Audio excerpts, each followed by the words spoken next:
Good evening, ladies and gentlemen, boys and girls, and welcome to our production of Turn Your Radio On.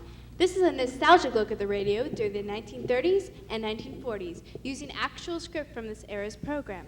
Tonight, you are the studio audience, and therefore you're part of the program. Take note of the signs hanging behind me. The applaud sign and the laughter sign. When the applaud sign goes on, you applaud, and when it stops, you stop applauding. Let's try it.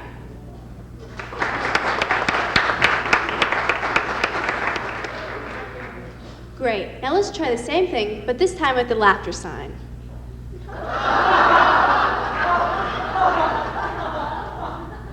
Great. Well, it looks like we have just about 5 seconds till on air time.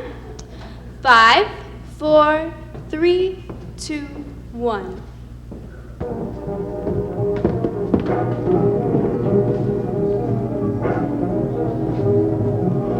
Good evening, ladies and gentlemen. Welcome to another evening of fine programming presented by station WUSC 1825 on your radio dial, with studios located high above Route 19 on Old Fort Couch Road. Tonight's programs include episodes of Jack Armstrong and The Shadow, with visits to Wistful Vista, Allen's Alley, and many other interesting places. So sit back, relax, and turn your radio on to WUSC.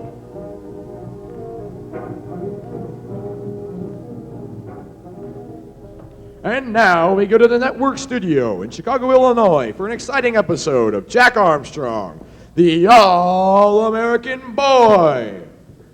Jack Armstrong. Jack Armstrong. Jack Armstrong. Jack Armstrong, the All-American Boy.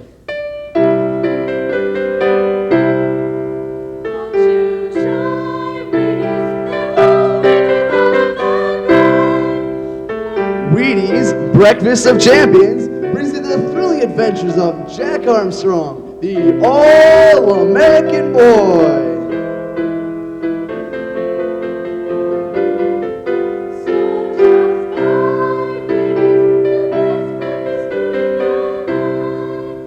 Yes, today is really good news day. Here's the story. In the first place, Jack Armstrong starts on a brand new radio adventure. One of the most exciting and dangerous he's ever had. I know you won't want to miss a single episode of this thrilling Jack Armstrong adventure. In the second place, we're welcoming back a lot of Jack Armstrong's old friends. We're mighty glad to have you back with us. And there's a very special welcome for the fellas and girls who are hearing this program for the very first time today. We hope you'll get a lot of thrills and real pleasure out of Jack Armstrong's newest adventure, and that you'll make the acquaintance of those extra good Wheaties flakes right away. Chances are you'll want to climb right on the Wheaties bandwagon with the rest of Jack Armstrong's friends. And it's my bet that you'll say Wheaties have a flavor that's absolutely different and better than any other breakfast dish you've ever tasted. And now, Jack Armstrong, the All-American Boy. After their thrilling experiences on Easter Island, Jack, Betty, and Billy have returned to Hudson to continue their studies. Uncle Jim is back in Hudson too, and is engaged in experiments developing a new type of power so that his airplanes can fly tremendous distances without stopping to refuel. Right now, Jack is busy too. In his workshop at home, he is hurriedly putting the finishing touches on his new shortwave receiver.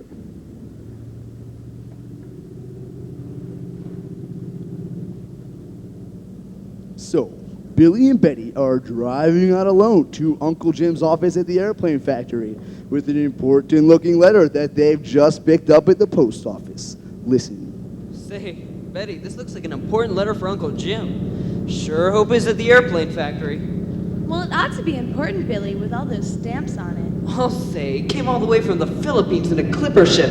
Gosh, wouldn't I like to make that trip? Well, I hope that doesn't mean that Uncle Jim will have to go to the Philippines. I hope it does, Betty. Then maybe we can go with him. There's a factory. But Billy, the shades to Uncle Jim's office are pulled down. Say, that's too bad. If he isn't in, we're gonna have to find out where he is and take this letter to him. Oh, I think he's in. I just saw someone pull the shade aside and look out for a moment. That's funny. Uncle Jim never has his shades down when he's in. Well, here we are. Get out, Betty, and we'll see you in Uncle Jim's office. Uncle Jim ought to be here this time of day. Oh, I don't know, Betty. He's been spending an awful lot of time experimenting with atomic power in that new laboratory that's built in the middle of Nobbs Hill. His door's closed. We better knock. I guess he isn't in. Now, wait a minute. This door's not locked. Let's go inside. Nope, not here. Gosh, what's been going on in here? Why, Billy? Everything is topsy-turvy. I'll say it is. Look at Uncle Jim's desk. All the drawers are pulled out. Paper is scattered everywhere. Why, even the telephone is knocked over. And look at those filing cabinets. Billy, somebody's been in them too. Say, it looks like a cyclone has swept through this office. I'll bet the cyclone had 2 legs, Billy. Remember, somebody was looking outside through that shade when we came in the garage. Where could he have gone to? I bet you he slipped out through the next room. The door's open. Come on. Oh, there's no one in here now. Nothing but Uncle Jim's shortwave radio set. No, of course he isn't in here now. If he was a burglar or a prowler or someone who had no business in here, he naturally would have beat it the minute he saw us coming. And I bet you he got out this way. He could have come in here as soon as he saw us and then gone into the hallway through that door and made his escape out of the back of the building. Billy, hadn't we better telephone Uncle Jim right away? Oh, you bet we had. We used Uncle Jim's private wire, too. Hello? Hello? Hello? Hello? What's the matter? Well, that's funny. The telephone's as dead as a doornail. Gosh, I bet you the wires are cut. Wait a second, I'll look. They're not cut here, Billy. Say, that's bad. That means they've been cut from the outside, Betty. Every phone in the building will be dead. But we can run over to the laboratory in the car. Come on, let's hurry. No, wait, I've got a better idea. Jack ought to be in on this. I bet you we can get him on Uncle Jim's shortwave transmitter. Jack told me he was going to be working on his receiver this afternoon. Well, I hope he's testing it and he'll pick up your signal. There, now as soon as the tubes warm up, we can transmit. There, they're warming up now. J.F. Hudson calling J.A. Hudson. J.F. Hudson calling J.A. Hudson. Hello, this is J.A. That you, Billy? That's Jack, he's answering. Tell him to come right over. Glad you called, Billy. Gives me a chance to test out my set. Well, thank goodness it works. Why? What's the matter? Well, Betty and I are over here at Uncle Jim's office at the plane factory. Uncle Jim isn't here, but somebody's been searching his papers, Jack. Gosh, this place is a wreck. Listen, Billy, you and Betty look around for clues, and I'll jump in the car and be right over. Oh, swell, Jack, and make it fast. Signing off. Gosh, he'll be over in a couple minutes, Betty. Come on, let's see what we can find. Everything's such a mess. It's going to be hard to find a clue. Now, gee, Betty, when things are in a mess, it's easier to find clues.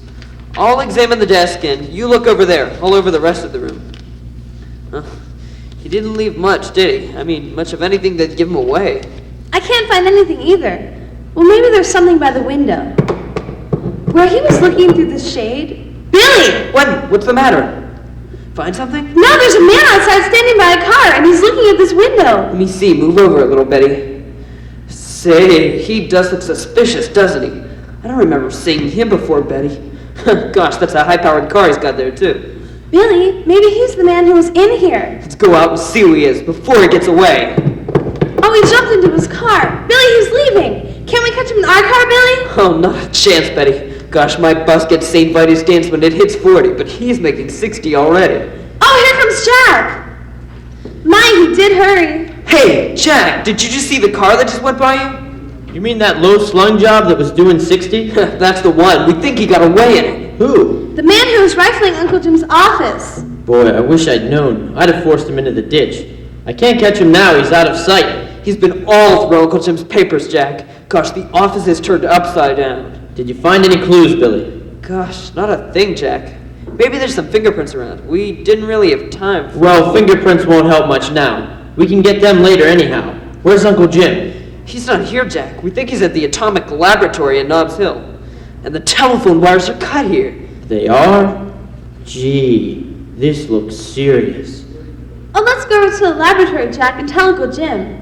Anyway, we've got an important letter from the Philippines to deliver to him. You bet we'll go there, Betty. You two hop in my car and we'll run right over. Let me have that letter, Billy. Oh, here you are, Jack. I won't promise to go as fast as that fellow did, but we'll go as fast as the law allows. But, Jack, do you know why Uncle Jim was spending so much time in the laboratory? He's working with some other scientists on atom splitting, Betty. But why? Don't you remember what Uncle Jim taught us last year about atoms?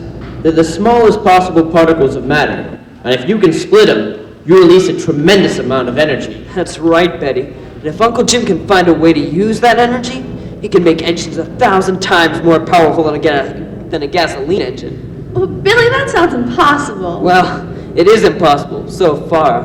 But someday they'll do it, and Uncle Jim thinks it's going to be very soon. Look, there's the top of Nobbs Hill now. Jack, why is the laboratory built inside the hill? They've built a huge cyclotron in there. Well, for gosh sakes, what's a cyclotron? It's something that generates hundreds of millions of volts. They bombard the atoms with this high voltage, so it's dangerous, awfully dangerous. That's why they've built the cyclotron in a rock chamber right in the middle of the hill. And there's the door that leads into the hill right now. Look, Jack, look at the car parked there. Isn't that the same one that went by us? You're right, Billy. It's the very same one. Then maybe the very same man is inside the laboratory now. I bet he's in Uncle Jim's laboratory office now. Hold on. Get out quickly. We'll see if he's in there. I'll open the door for you, Betty. There's a long hallway, and Uncle Jim's office is at the other end.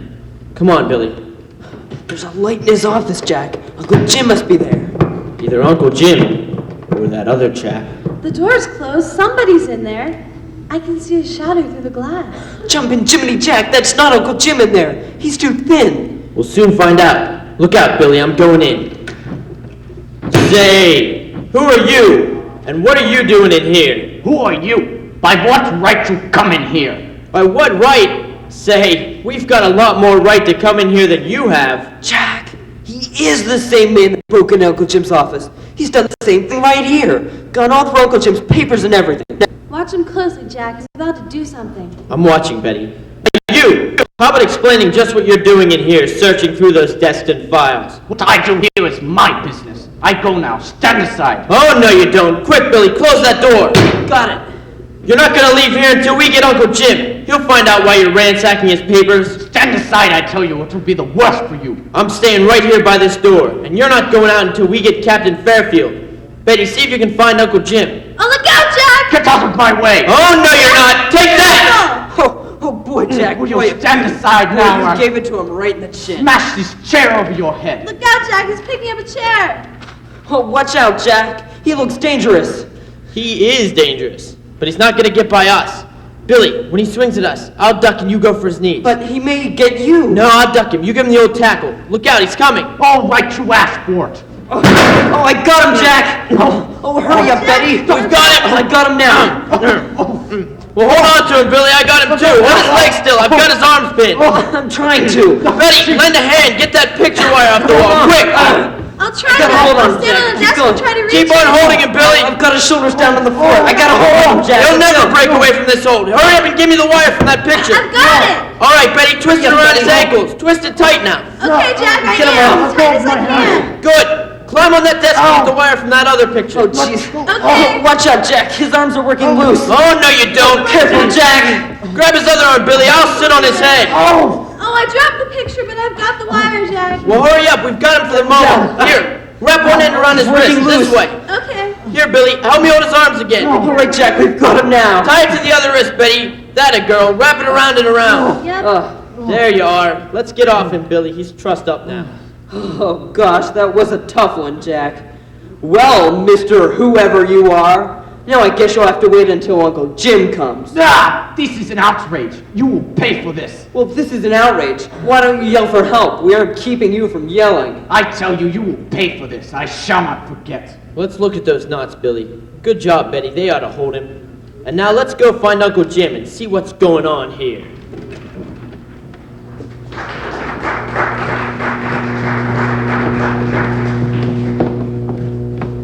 Say, it looks as though Jack and Bill and Betty have really stumbled with some excitement, doesn't it? But who is this mysterious stranger? And why is he interested in Uncle Jim's papers?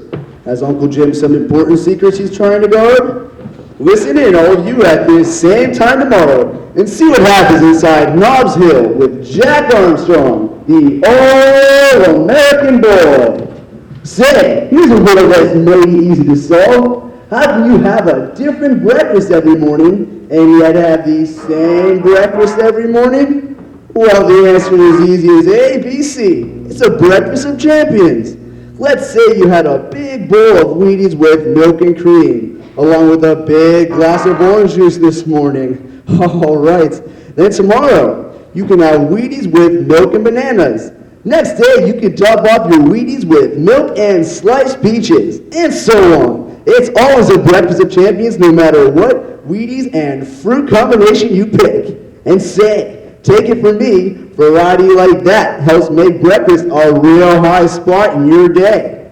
Get Wheaties right away, then remind your mother to fix you a different breakfast of champions every morning.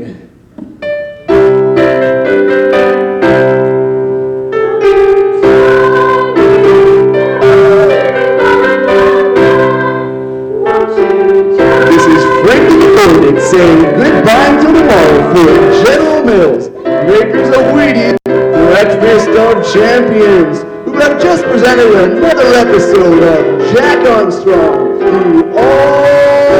All-American Boy.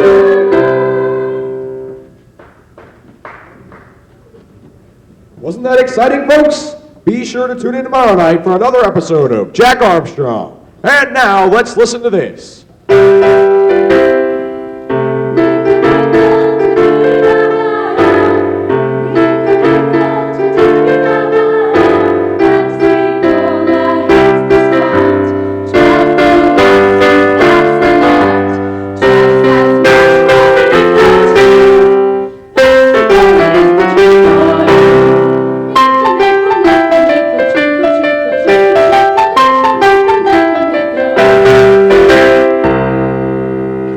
Now it's time to go to New York and join the Johnson's Wax program with Fibber McGee and Molly.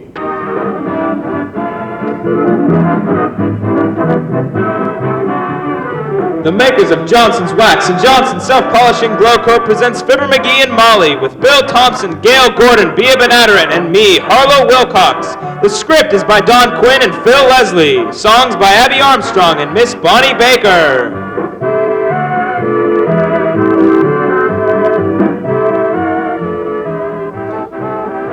Before we join Fibber McGee and Molly, here's a clever little tune sung for us by Abby Armstrong.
Did you ever get friendly with somebody on a vacation trip and maybe pop off a little bit about your 40-acre estate, your large staff of servants, your hot and cold swimming pools, and your swollen bank account, and your this and your that, and then get a letter from that somebody a year later saying he was coming to visit you?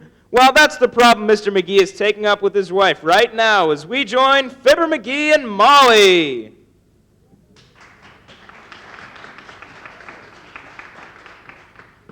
Oh, this is murder, kiddo. I really got myself in a jam this time. Old Harry is due at Union Station at 2 p.m., and that gives me 3 hours to make a millionaire out of myself. You know, dearie, I thought at the time you were spreading it on a little thick to Mr. Sedgwick. Yeah. You can get yourself into more spots than a flea on a leopard. Yeah, well, my gosh, how'd I know I was ever going to see the guy again? And he was pretty nice up there in Toronto, you know. Oh, yes. The least I could do was make him think he was entertaining a big shot. Well, you didn't have to go quite so big, dearie. Well, I I was only... managed to keep a straight face when you told him about your private trout stream with the sunburn lotion mixed in to keep the trout from getting speckled. Oh, well, that was And I just... never lifted an eyebrow when you described your private landing field with 14 runways and personal wind tunnels. Yeah, but gee whiz, you You've can't got just a go... wind tunnel, all right, running from the bottom of your head to the top of your chest. Mm-hmm. Heavenly days the way you piled it on. Yeah, I know. I was a chump. But what am I going to do now? Old Harry is doing a couple of hours, and if he sees the way we really live, after what I told him, I'm afraid he'll think I'm a kind of a four-flusher. Oh, no. Yeah, seriously. I'm afraid he might. Well, as I always say, sweetheart, if you insist on painting fancy pictures, you must expect to get stuck with some wet brushes. How many rooms do you tell him our house has? 14, I think. That old Harry just had an 11-room house, and I didn't want to make him feel underprivileged, so I held it down to 14 rooms. I see. You may be a braggart, love, but you're a tactful braggart. How many cars are we supposed to have? Well, not counting the 2 station wagons, the Jeep, and the light truck I use on my golf course, I think I said we had 4 Cadillacs and a Duesenberg. And hey, Yes? I wonder how much it would cost to rent the Wistful Vista Country Club for the day. Oh, Yeah, we can take old Harry out there and tell him it was our house, see? this is Tuesday. It's ladies' day at the country club. Oh, Gonna be 50 or 60 women sitting around. so what? I told Harry you entertained a lot. That makes it even better. Yeah, but how will you explain away the cigar counter and the magazine stand? Huh? Oh, that's a cinch. I'll tell Harry I gave the magazine and cigar concession to a poor relative on account of he wouldn't accept any charity. I'll tell him that I fixed it up right good. Come in! Oh, Mayor Latrivia! Do come in, Mr. Mayor. Thank you, Mrs. McGee. Hello, McGee. Hi, Latriv. Oh, what do you think of my chances of running the country club for the rest of the day? Very poor. Why, Your Honor? Well, in the first place, it's Ladies' Day out there, and you'd have as much of a chance of yanking the club out from under them as I'd have of winning the National Open with a bent poker. My gosh, it sure be perfect for my purpose. Tennis court, swimming pool, 18-hole course, pitch and putt driving range, steam room, everything. I could sure make good old Harry with that setup. Am I late? Late for what, Mr. Mayor? Well, I seem to have come in the middle of the second act. I don't understand what's going on. Oh, well, here's how it is, Latriv. Last year up in Canada, I met a nice guy named Harry, see? Entertained us all over the place. Hospitality coming out our ears.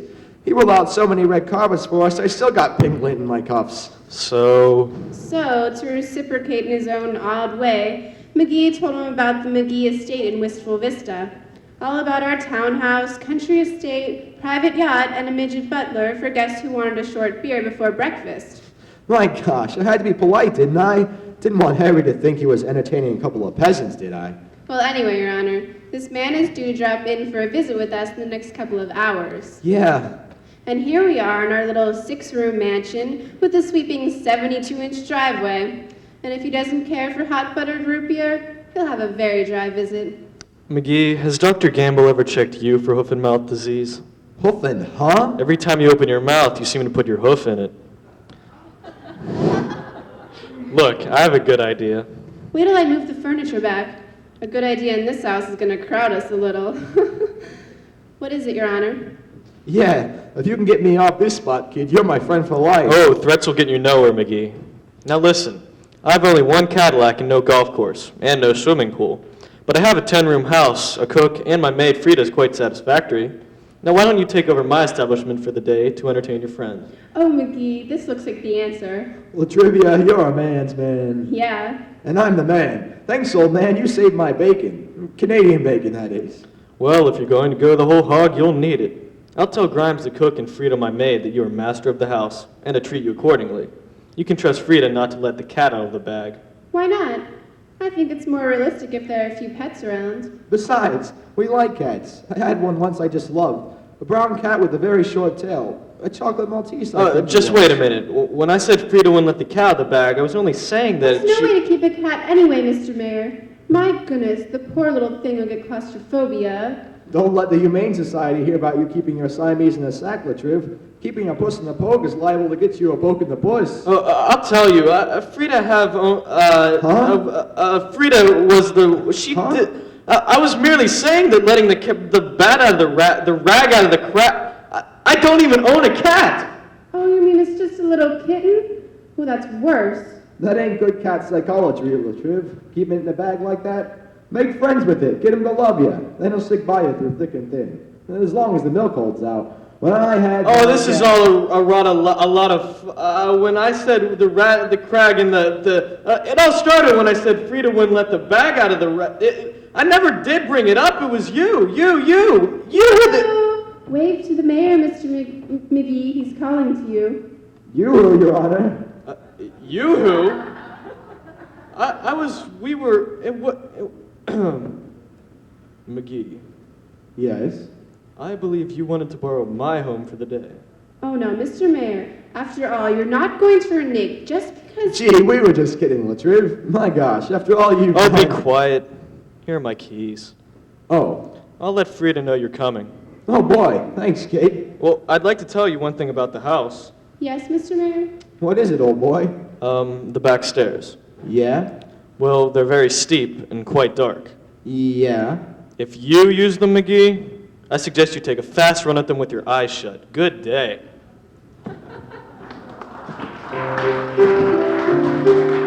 And now, Miss Bonnie Baker singing Oh Johnny. All the girls are crazy about a certain little lad. Although he's very, very bad, he could be oh so good when he wanted to. Bad or good, he understood that love and other things. For every girl in town followed him around just to hold his hand and sing. Oh Johnny, how you can love. Oh Johnny, heavens above, you make my sad heart jump with joy. And when you're near, I just can't sit still a minute. I just, oh Johnny, please tell me, dear, what makes me love you so? You're not handsome, it's true, but when I look at you, I just, oh Johnny, oh.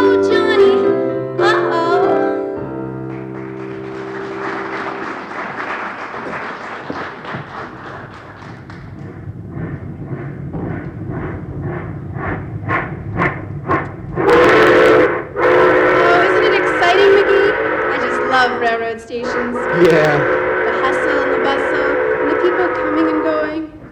Did you see that beautiful new steamliner with the glass roof that just pulled out? Yeah, but I wouldn't want to ride on that. How can you undress in an upper berth with a glass roof over you? It ain't decent. My goodness, I never thought of that. Maybe they just have them over the observation. Say, is the train from Toronto on time? I don't know. I've been looking it up in this timetable, but I can't make anything out of it. Look, it says Toronto northbound. Read up. Mr. Sedgwick will be southbound. Read down. Yeah. No, you don't have to bend way over to read it. Oh, Let's ask the information booth right over here. that's a good idea. Hey, sis, we'd like some information, please. Well, sir, you may certainly have it, because dispensing information, exactly what we're here for, to serve the public dispensing information. What we'd like to know is when we... Believe me, you'd be surprised to know what kind of information we get asked about. You'd be surprised. Yeah. One lady yesterday asked what the mean annual rainfall in South Guatemala, and also what was the length of Jerry Colonna's mustache. And I just had to look up once because both are 9 inches. Answers both questions, 9 inches. Yeah, but what we wanted to find out was just that... Another man asked his daughter was home from school and had a bad case of Dizzy Gillespie. And what did recommend? Well, my goodness, I'm a bebop fan myself. Just what did you wish to know, sir? Just what? The train from Toronto. If it's on time, and what time is it? It's due any minute, on track 6. And the reason I know is because my sister Selma's on it. She's been in Toronto visiting some people. She just loves Toronto, and she spends a lot of time up there for the winter sports. And believe me, she knows them all. Old and young, she knows them. Well, Toronto is a wonderful town. I'll bet Selma just loves... Oh, you know Selma. Well, now, isn't it a small world? She's been here any minute, because I'm meeting her, and she'll stay at my house because she didn't get any hotel. Now arriving on track 6, the Torontoan from Toronto in Brantford, Canada. Hey, look! There's Harry! Hey, Harry! Hi, Harry! Yoo-hoo, Mr. Sedgwick! Here we are! It's us! The Rich McGee's. Remember us, Harry? Yes. Hello there. Nice to see you again, Mrs. McGee. And you too, Quentin. Who to? He means me, Molly. Up in Canada, I had to admit my real name was Quentin. Quentin Formsby McGee III. An old family name, Harry. Yes, you must visit his ranch in California sometime too, Mr. Sedgwick. Yeah. San Quentin, we call it. But you don't go bothering with formalities, Harry. Everybody here just calls me Fibber. On account of I'm a blue blood in every fiber of my being. That's fiber. It is. Well, these ignorant peasants around here wouldn't know that. Have a nice trip, Harry. Splendid. Thank you very much. And you're both looking very well. Oh, we're fine, Mr. Sedgwick. Just fine. My housework keeps me... My dear girl, you don't call ordering 13 servants around housework, do you? I'm afraid she's kind of pampered, Harry. But I'm glad you think I look well. Play a lot of golf, you know. A little bit game hunting, some yachting. Can't spend all one's time clipping coupons in a stuffy old bank vault, you know. Oh, that reminds me, McGee. I'll be wanting to cash a check while I'm in town. Of which bank did you say you were a director? Did he say he was a director of a bank, or he would direct you to a bank, Mr. Sedgwick? Because... Always joking, eh, old girl? Yes. I'm with the Third National, Harry. Just keep my personal account there, though. Do my big banking in New York, naturally. In the corn exchange. But if Mr. Sedgwick is a little short on cash, McGee, can't you tide him over with a few thousand or whatever you happen to have on you? Why... Oh, sure. I don't need very much for now. 500 or so will carry me until I can make some other banking arrangements. 500? Why, what, you think I'd let our guests creep around this town with a paltry $50,000? My gosh, what if you should want to buy something? Oh, we can talk that over later, Harry. Let's get to our townhouse and let you wash up a bit, what? Well, fine idea, but your townhouse, I was looking forward to seeing your country estate. By the way, did the Colonel's leg heal up all right? The Colonel? His leg? Oh, the Colonel's, oh sure. He healed up real good, Harry. He's gone back to Honolulu. He's in command of an airfield out there. A polo pony in charge of an airfield. Why, he must mean Colonel. Your best polo pony, McGee, remember? Him! I almost forgot about him, Harry, on account of I gave up polo. Game's getting too common. Bad element creeping into it. Chaps with no background, they mean well, but you know, definitely not our type. Your wife looks a little ill, McGee. We'd better be going along. Oh, I'm all right, Mr. Sedgwick. It's all the hot air in here that gets me down. Bring Mr. Sedgwick's bags, dearie. What? I carry luggage? Don't be ridiculous, girl. I say, porter, bring this luggage to the carriage entrance. That's where I have the Cadillac waiting, Harry. The Cadillac. Right this way. By George, Harry. This is a fine day.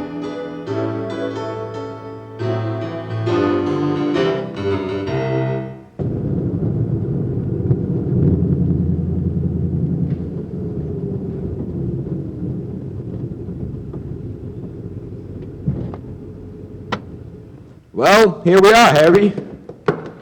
Frida will bring your bags in. Frida, that's my maid. Right up the steps here, Harry. Very handsome home you have here, McGee. Lived here very long? My goodness, Mr. Sedgwick. It seems like no time at all to us. I hardly know my way around it myself. We spend so much time at our country place and at our shooting lodge and our yacht, you see. Ah, there's Frida. We're home. I beg your Oh, yes. Home, yes. Indeed you are, madam. Do come in. Frida, this is Mr. Sedgwick from Toronto. He's going to spend the day with us. Hello, Frida.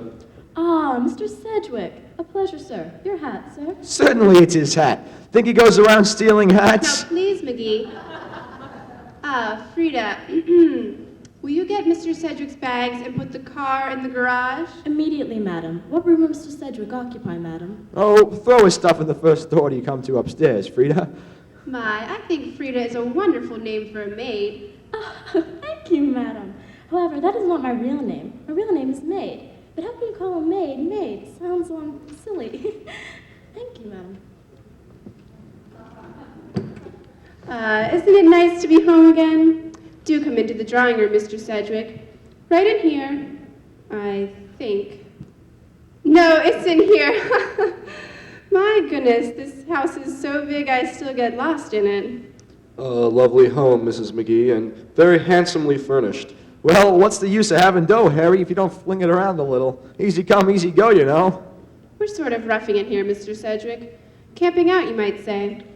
Heavenly days, if we run out of rosewood to burn in the fireplace, we use just plain old bird's eye maple or mahogany.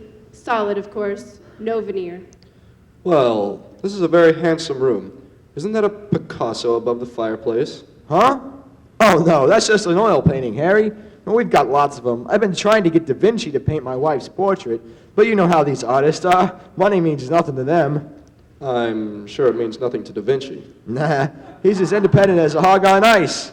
Well, Molly, how about serving some tea? Ring for the cook, will you? Where do I ring? Oh, just stamp around under the coffee table. There ought to be a buzzer there someplace. You see, Harry, we usually have somebody just standing around to push buttons for us, but you know how the servant problem is. Oh, good. Here's Frida. May I show Mr. Sedgwick to his room, sir? Thanks, Frida. Please do.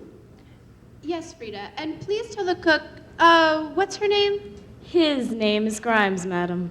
Oh, yes. Well, tell Grimes we'll have tea in here in 15 minutes. Certainly, madam. This way, please, Mr. Sedgwick. I took the liberty, sir, of laying out some fresh linen for you. Oh, good old Frida. She is really a treasure. I wonder where I found her.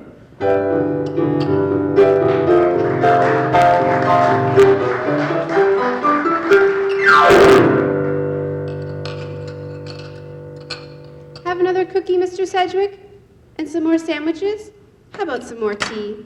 Oh, not a thing. Thank you, Mrs. McGee. No, everything is delicious, but I'm simply stuffed. Ah, my, it's been a pleasant afternoon. I'll take some more cookies, Molly. Thanks. Yes, it's been swell getting with you like this, Harry, old man, in our own mansion like this. Pass Harry the dollar cigars, Molly. Where's the cigars? The dollar cigars. Well, I would enjoy a good cigar. Well, I haven't seen the McGee.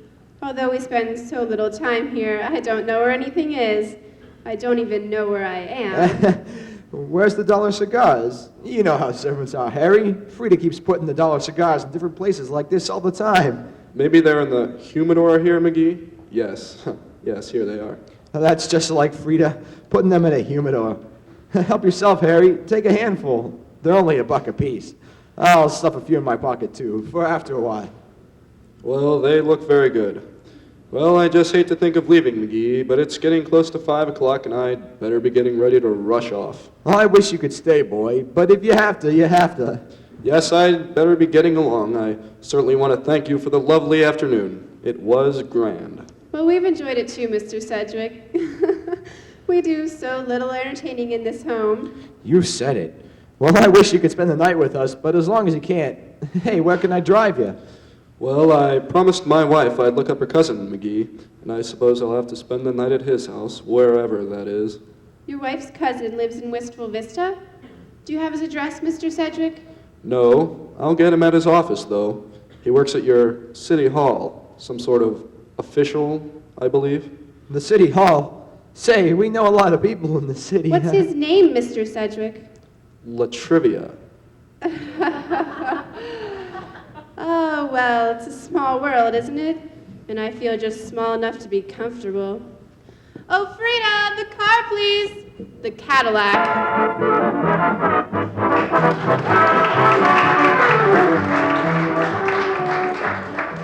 You get a clean floor, a beautifully polished and protected floor with Johnson's liquid cleaning and polishing wax. And here's a way you can get those advantages with unbelievable ease and speed. Use the Johnson's Beauty Floor Electric Polisher. The Johnson Beauty Floor Electric Polisher brings out the luster in just a few seconds. All you do is glide the brush across the floor, and the big whirling brush does all the work. Tomorrow, buy a Beauty Floor Electric Polisher from your Johnson dealer, or rent one by the day if you prefer.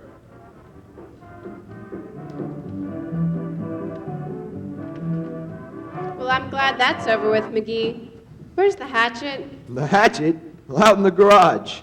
What you gonna do with the hatchet? Chop down that little cherry tree in the backyard? Huh? If I can be as deceitful as this on Washington's birthday, I might as well go all the way. I'm gonna chop down that cherry tree and then say I didn't. Oh, yeah. Good night. Good night, all. The makers of Johnson Wax and Johnson Self-Polishing Glow Coat, Racine, Wisconsin, and Brantford, Canada, bring you Fibber McGee and Molly each week at this time. Be with us again next Tuesday night, won't you? That Fibber McGee can sure get himself in a fix, can he? And now we have a special treat. With us in our WUSC studio tonight are Miss Dorothy Platt and Miss Anna Jules, who will sing Harold Allen's Stormy Weather.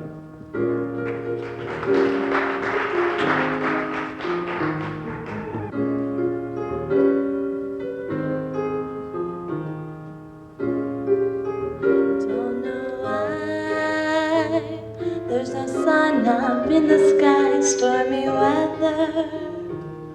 Since my man and I ain't together, keeps raining all the time. Life is bare, gloom and misery everywhere, stormy weather. Just can't get my poor self together. I'm weary all the time, so weary all the time. Can't go on, everything I had is gone, stormy weather. Since my man and I ain't together, keeps raining all the time.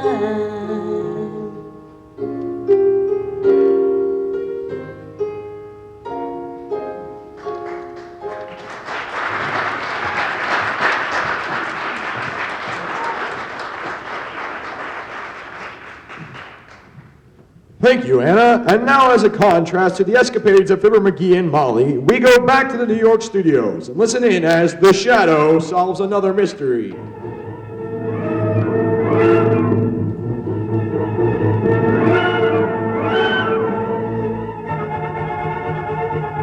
knows what evil lurks in the hearts of men? The Shadow knows. Ho, ho, ho, ho, The Shadow, mysterious character who aids the forces of law and order, is in reality Lamont Cranston, wealthy young man about town. As the Shadow, Cranston is gifted with hypnotic power to cloud men's minds so that they cannot see him. Cranston's friend and companion, the lovely Margot Lane, is the only person who knows to whom the voice of the invisible Shadow belongs. Today's story, The Ghost Building.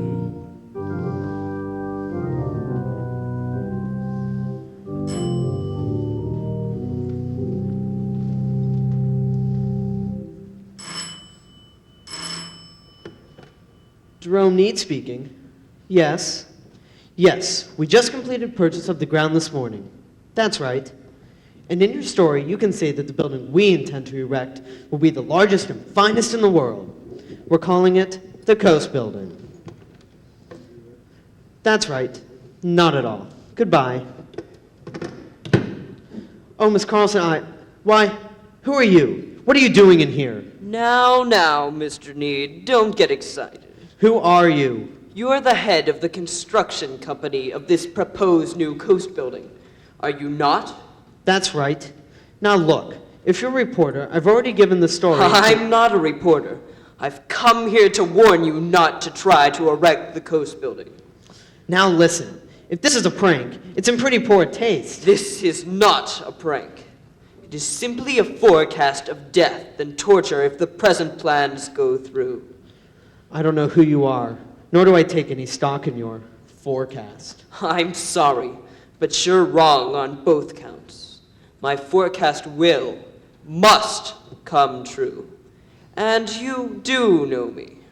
How? From where? From the past. It's slight wonder that you don't recognize me after all this time. But one day, Jerome Need, you will remember me all too well. You'll pay me back in full, all that you owe me.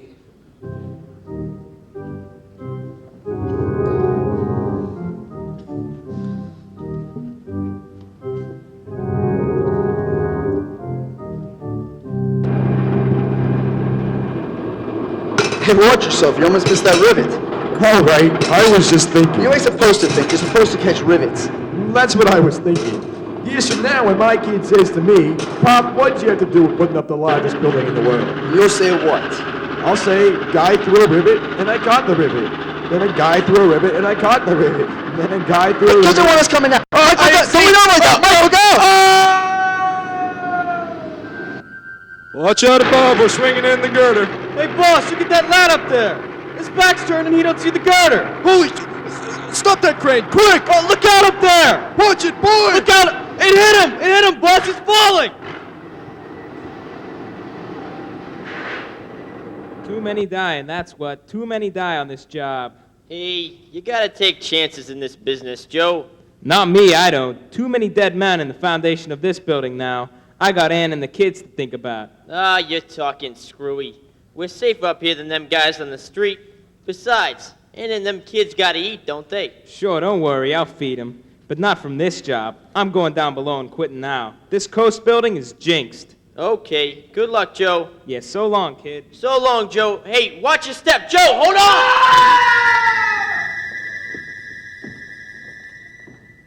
Oh, Lamont, I thought you weren't coming.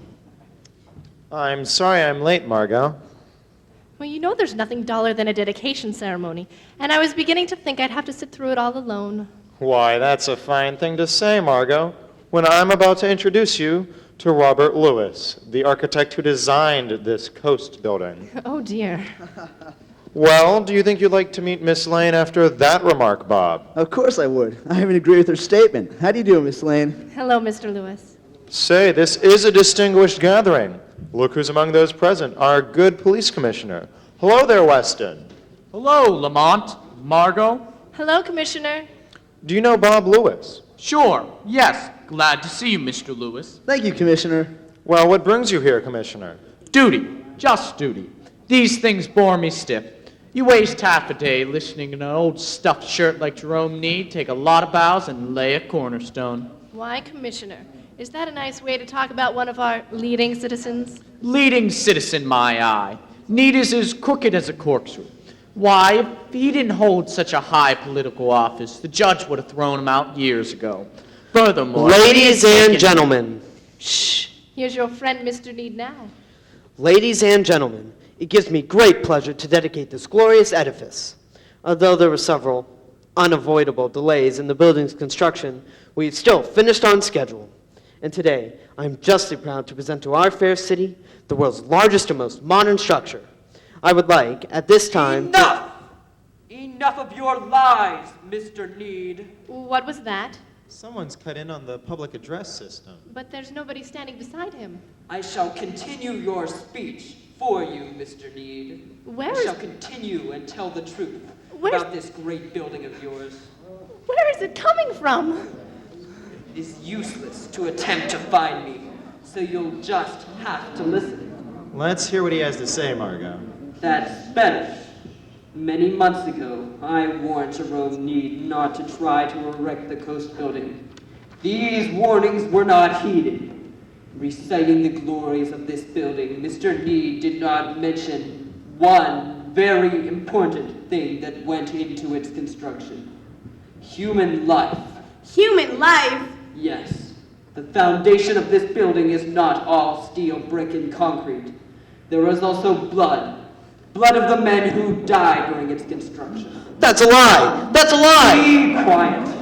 I have another warning for you, Jerome Need, and all of you listening shall be my witnesses. The ghosts of those men who died will return to haunt the coast building. In fact, before too long, the coast building will be known as the Ghost Building.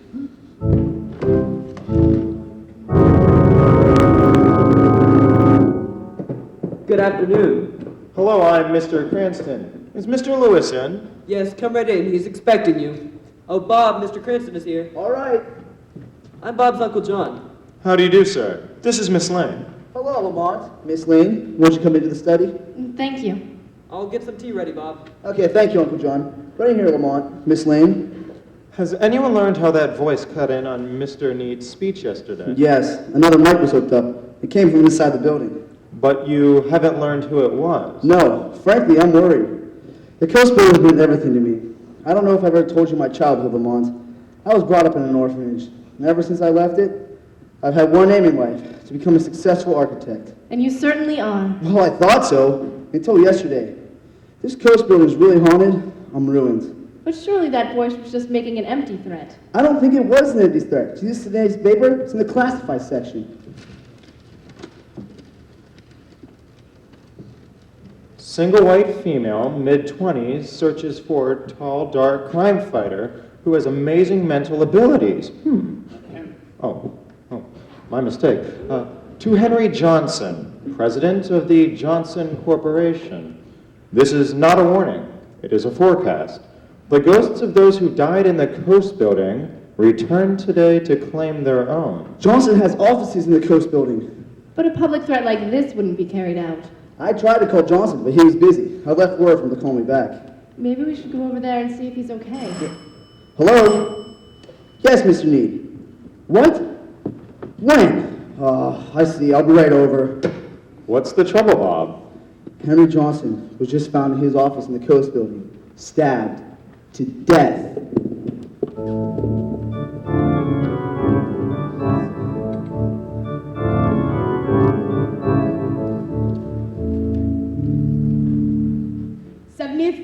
Going down. Can I crowd in here? Move to the rear of the car. We'll make room for you, Bill. Oh, hello, Fred. Aren't you going home a little early? To tell you the truth, I read that new message in the paper today. Did you see it? Said anyone using the elevators at 5 o'clock would die. So I figured I'd beat the rush. Superstitious? Nah, just careful. It's a good thing you're not superstitious. Your watch is wrong. It's exactly 5 o'clock now. Hey! Hey, this car's out of control!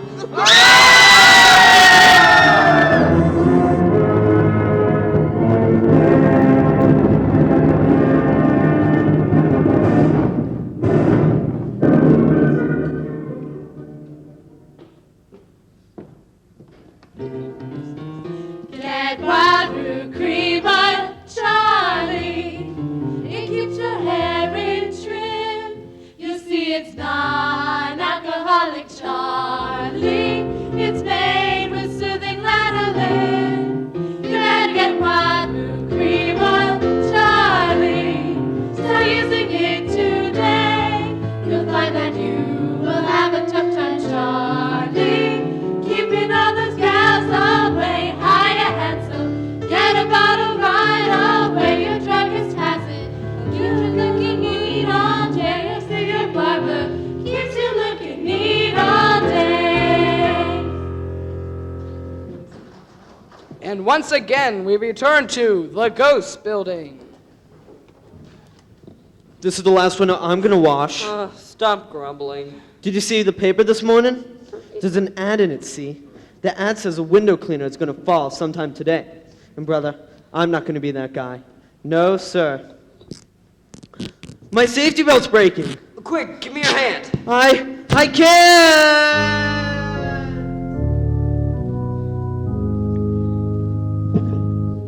Extra! More deaths in the Coast Building. People are moving out. Read all about it. Coast Building becomes Ghost Building. Extra! Extra!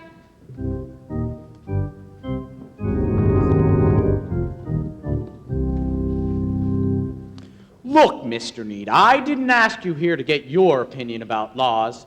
That goes for you too, Mr. Lewis. Commissioner, I'm just trying to help.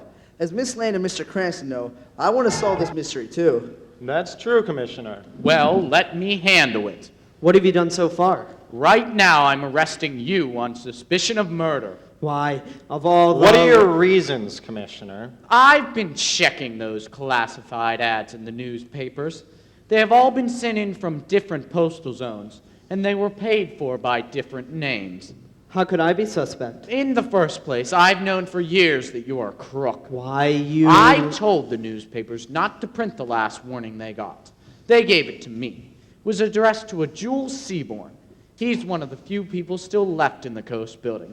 It said he would be killed this afternoon. Have you warned Seaborn? I left word for him to call me, but now it doesn't matter.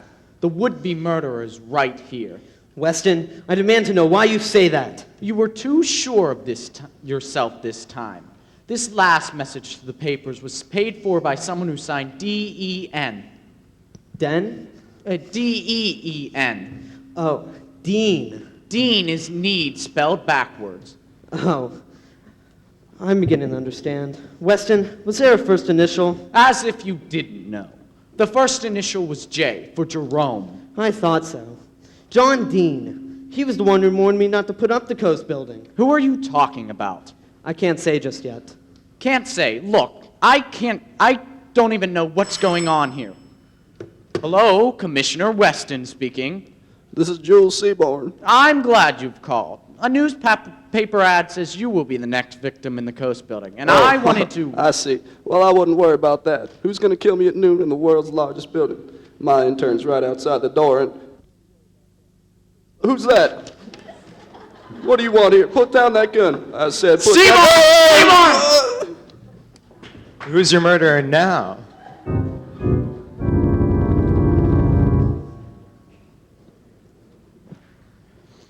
I know this is illegal entry, Margot, but it must be done. There we are. May I have that flashlight? Here. You'd better stay close to me, Margot. There have been so many murders here in the Ghost Building. Maybe what I seek in Mr. Lewis's office is well guarded. I'll stay close. Don't worry. Let's look inside this desk. What's this? Is that what you were after? That letter? It's not what I came after, but it might settle this case.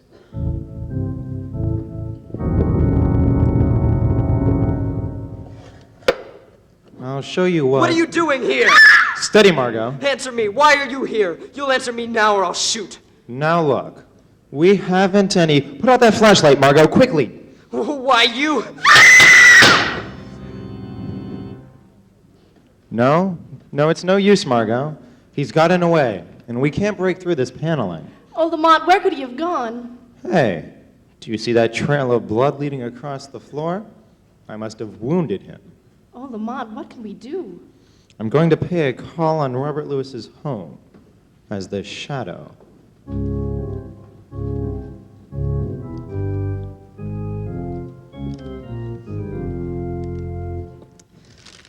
There now, let me see. There's windows on the ground floor and space for a store. And what was that? I am known as the Shadow. Where are you? I don't see anyone. I'm standing right beside you, Mr. Lewis. But you needn't bother to look for me. By my hypnotic power, I've made myself quite invisible to your eyes. Why are you here? You are not Robert Lewis. You are Robert Dean, the son of John Dean, the man you call your uncle. I don't know what you're talking about. Then perhaps if I remind you of a letter, it will help. A letter postmarked to you at the orphanage, 1908. I checked with the orphanage and found that Robert Dean had been left there in 1908, at the age of 3. His mother had died and his father had been sent to prison to serve a 40-year term.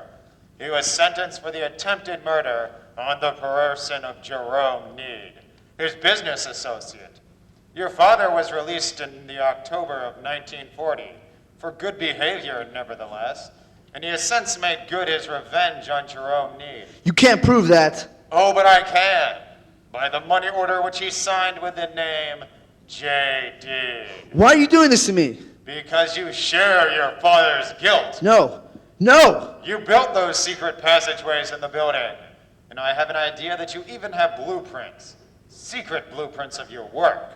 Now, where are they? You'll never get those. So you have them then, in that drawer that you involuntarily reached for. Keep away from me. You should never get those prints. Oh, yes, I will. Don't put out that light. You're too late, Mr. Shadow. Not too late to see those prints. And take them. Give them to me. Hey, give them back to me. You'll never get them now. No? Then you won't get me either. Lewis! Lewis!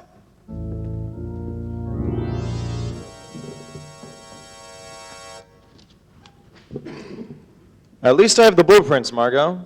Here, take a look at them. What are those circled numbers, Lamont? Well, number 1 was Johnson's office. Number 2, the elevator shaft. Number 3, the window ledge from which the cleaner fell. Number 4, Seaborn's office. But what is number 5? That's circle 2. Well, wait. That's the conference room of the Board of Trustees. That must be the planned scene of the next murder. If another vicious killing is to be averted, we must get to the ghost building at once.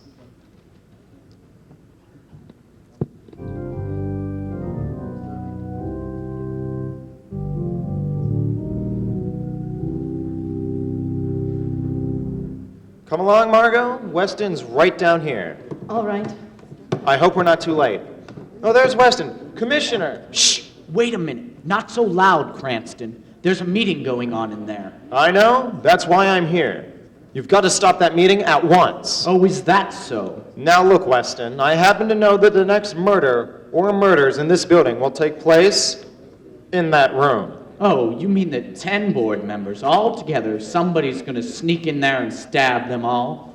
Need and his directors are holding a meeting in there, and at their request, they're not going to be disturbed. Now, that's my orders. And, Commissioner, you know how I love to break your orders. Hey, get away from that door. No, no. Listen, Cranston, I'm running this show. Weston, put a handkerchief to your face at once. This room is full of poisonous gas. Holy Moses! We must open the windows, quickly. Well, those men, were they alive in there? There's a chance they might be. But how is it done? I've been at the door. Don't talk, you fool. There we are. We've taken as much of this as we can stand. Come on. Are you all right, Weston? Yes, Get some men in there. Bring those directors out. Yes, Senate, Hill, come on, you guys. Lamont, what happened? That room is full of poisonous gas. Oh, my. It must have been released through the ventilating system. Are they dead? I don't know. I hope not, but I haven't the time to wait to find out. Well, where are you going? The shadow is going to follow the secret passageway in the blueprints that will lead him to the murderers.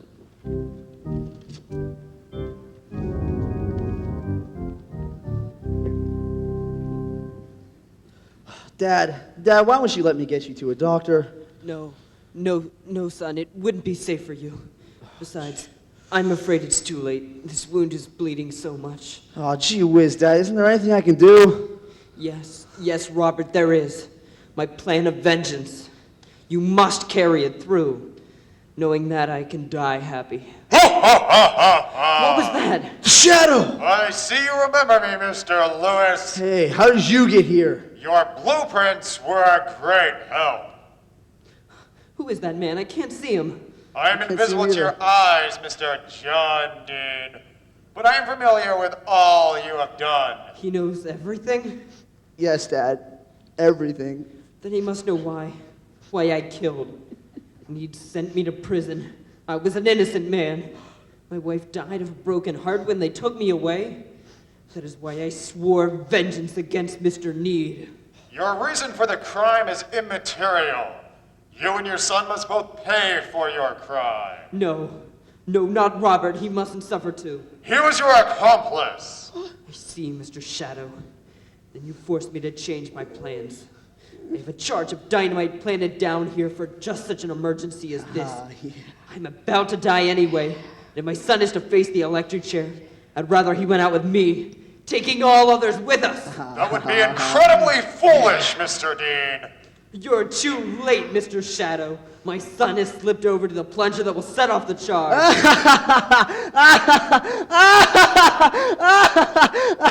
Yes, how do you like that, Mr. Shadow? Don't touch that dynamite, Lewis. Go on, son. Now, the plunger. Now! Yes!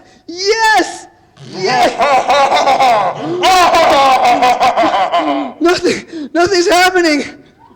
No, I should have warned you that I discovered your dynamite and took the precaution of cutting the wires.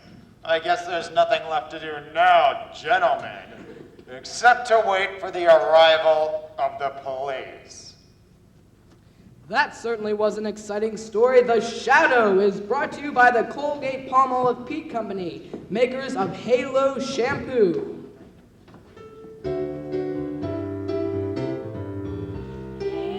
Everybody, halo, halo is the shampoo that glorifies your lips. So halo, everybody, halo.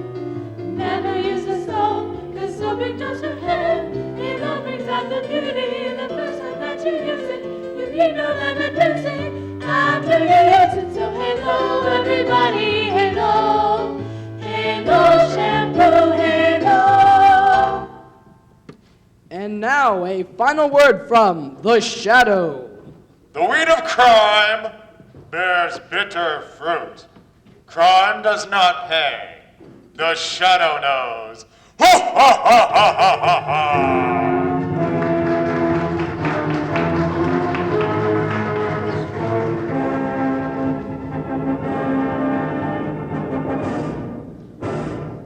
What a thriller! Tune in again next week for another adventure of The Shadow. This is station WUSC 1825 on your radio dial. And now for our weekly visit with the Easy Aces.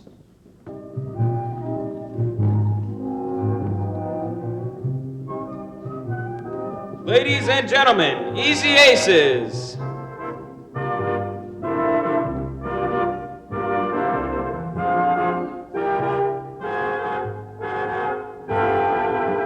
I learned years ago not to tell my mother-in-law jokes. And besides, what happened to me this week with Jane's mother was no joke. It all started the other evening after dinner. I was reading the paper and Jane was writing a letter. Oh my goodness, this doesn't look right. Dear, how do you spell right? Right? Yes, I'm answering my mother's letter, and I'm having one of my bad spells.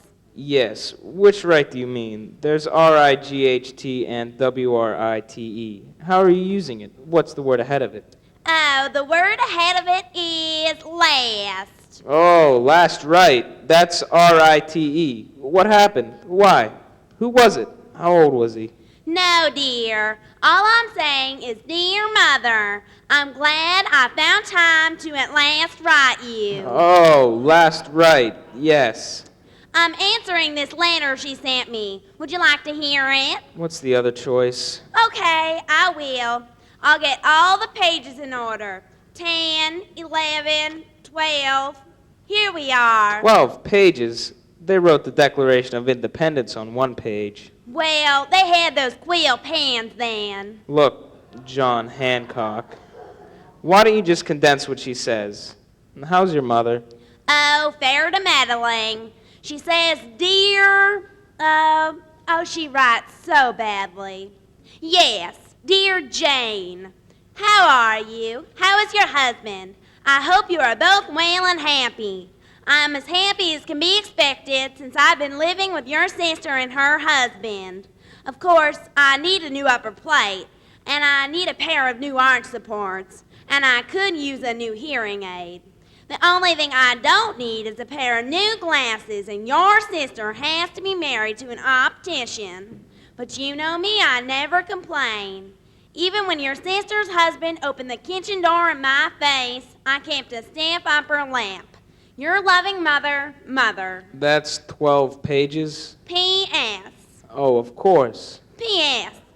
As I wrote you in my last letter, the doctor said the climate here is not good for me, and I should be near the seashore. So I'm asking you if it's all right to come visit you over the holidays.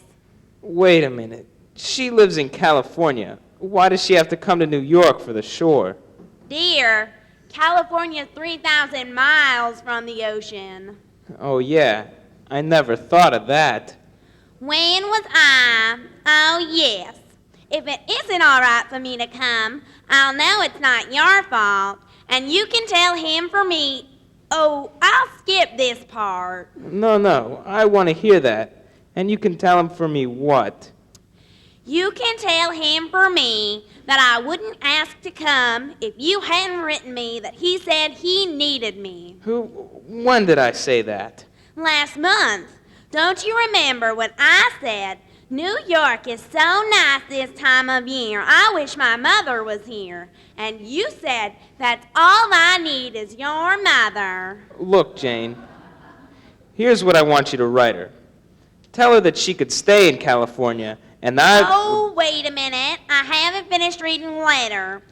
Where was I? Oh, yes, that he needed me.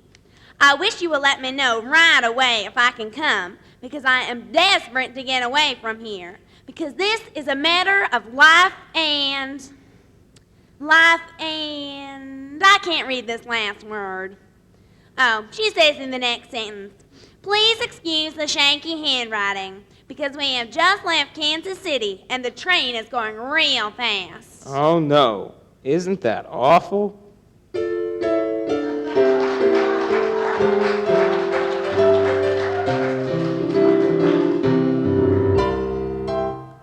The next morning at breakfast, a telegram came from Pittsburgh. Arriving New York this afternoon at 3 o'clock your time. If it's too much trouble, don't bother meeting me at the station, as I will not have one of my fainting spells right in the middle of the station. And if I should, some stranger will probably find me eventually. And besides, I only have just the 3 bags in a small steamer trunk. Collect mother, love mother. Well, I guess you're gonna be too busy to meet her, so I will. Yes, I'm too busy. Have you broken the news to our maid yet that your mother's coming? Mrs. Bell? Oh, she'll love Mother. They have so much that's common. Yeah, I know. Everybody loves your mother. But you better break it to Mrs. Bell gently. All right, Mrs. Bell. What is it, Jane? Can I see you a minute? I'm busy, Jane. I'm listening to the radio. Oh, well, when you're finished, will you come in? Okay, Jane. Listening to the radio? Is that all she does out there in the kitchen? Well, she has her favorite radio programs. When she first came to work here, I promised her she could listen to the radio. Okay, Jane, what is it? I was just listening to the story of Laura Winthrop, which poses the problem. Can a mother-in-law find happiness having 3 children and visit each one of them 4 months a year? Or will she have a better chance at happiness with 4 children and visit each one of them 3 months a year? How that mother-in-law has loused up Laura's life. They'll do it every time. What is it, Jane? Well, Mrs. Bell, my mother-in-law... Quiet, dear. Yeah, quiet, dear. What is it, Jane? Well, we're expecting a visitor. Well, congratulations. Where's the cigar? No, not that kind of a visitor. It's my mother-in-law. Mother-in-law? Not for me. Wait a minute, Mrs. Bell. It's not his mother-in-law, it's my mother. Look, Jane, when I took this job here, you said there would be only 2 people. It's in my contract. Contract? What kind of a contract? I got it right here. I carry it around all the time. Here's clause 3. Party of the first part agrees that party of the second part will not have to wait on, serve, clean up after, cook for, make the beds of, and or empty ashtrays for more than 2 people at one time. Who signed a thing like that? Not us. I signed it. You signed it. I'm the one who empties the ashtrays, so why shouldn't I be the one who signs it? But I didn't sign it. Why should you? What do you do around here? I'm the one that dirties the ashtrays. Without me, you'd have no job. Ignorance of the law is no excuse. Well, I gotta get to work. See you later, Jane. But dear, what are we going to do about Mrs. Bell? You girls work that out between you. Goodbye, Jane. Bye, Mrs. Bell. Now, Mrs. Bell... There's no use talking, Jane. I'd like to work for you, as long as there's 2 of you, but if you're gonna ring in a party of the third part, I'm going to strike. Wait a minute, Mrs. Bell. Where are you running to like a chicken with its head off? Jane, which is it? Me or your mother? One of us has to go. Well, after all, my mother is my own flesh and bones. Okay, Jane, I'm on strike. I'm going downstairs and picket. Picket? I'll walk up and down in front of the apartment and tell everybody you're unfair. And you can finish ironing those shirts in there yourself while I picket. All right, if you're gonna strike, do it now. Strike while the iron is hot.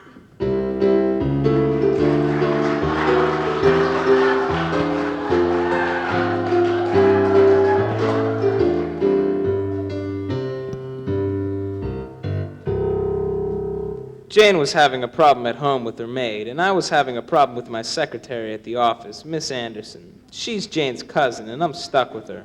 Around 2:30 that afternoon, Miss Anderson buzzed me on the inner office phone. She had just returned from her lunch hour and a half. Yes? Mr. Ace, this is Miss Anderson. Now, Miss Anderson, I think I've explained to you before that this is an inter-office phone, which connects your desk out there with mine in here. Nobody else uses this phone. There are no party lines, no extensions, and no coaxial cables.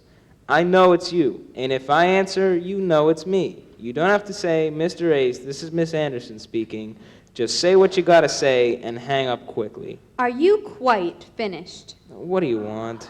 Mr. Ace, if I weren't Jane's cousin, whom is your wife as well, Whom is, I would really resent that you misconstrue everything I say and do. And unless I am sadly misconstrued, you deliberately misconstrue everything I say and do. There seems to be a lot of unnecessary misconstruing going on around here. What is this misconstrue business? Learn a word a day by using it every way. It's in the newspaper every morning. Today's word is misconstrue. And if I choose to better my vocabulary, are you going to deliberately misconstrue that too? Look, misconstrue. Look, Miss Anderson. Every time I buzz you on this inter-office phone, we come to a complete misconstruction. We do? I always make a supreme effort to construe you. The least you can do is construe me. Isn't that awful? Answering an inter-office phone should in no way be misconstruable. Your misconstructive attitude is breaking down our whole construction. Construction? What are you building up to? What did you call me for? Jane is on the phone. I construe you to... Put her on. What'd I go through here with that? Hello? Hello, Jane. This is Jane. I know who you are. You've been announced. I said, hello, Jane. Now, what is it? Mrs. Bell is striking. Oh, I wouldn't say striking. Attractive, maybe. No, I mean she's striking. She says I'm unfair. Oh, Jane, I think you're the fairest in the land. You do, dear? Oh, you do not. Yes, I do. You do? Oh, you do not. Yes, I do. You do? Oh, you do not. Okay, I don't. I knew it wouldn't last. Jane, what is it? What's on your mind? I told you. Mrs. Bell went on a strike. She's picketing. She's walking to and from in front of the apartment. She's got a big sign that says Mrs. Ace is unfair. Don't you think that's terrible? Yes, I do. You do? Oh, you do not. Now, don't start that again. What shall I do about Mrs. Bell? I have to prepare dinner. She quit work, and I can't find the roasting pan. I looked high and dry. I can't find hide or seek of it. It's behind me where she put it. Have you checked the refrigerator? Refrigerator? Oh, stop being silly. I'll have to go downstairs and ask Mrs. Bell. But, dear, you'll have to go meet my mother at the station. Me? She gets in at 3 o'clock. Now, you be there. Okay, Jane. I've got a full calendar of appointments and everything, but I have to drop everything and go meet your mother. This is certainly going to misconstrue up my whole day. Do what? Learn a word a day, use it every way. Goodbye, Jane.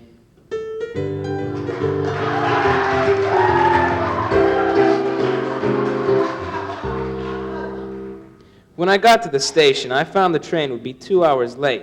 It seemed they had to back up at Altoona to pick up a car which had been uncoupled by a little old lady who had complained that the train was going too fast. And all the while I was waiting for her, Jane was down on the street in front of our apartment trying to find out where that roasting pan was. Mrs. Ace is unfair to me.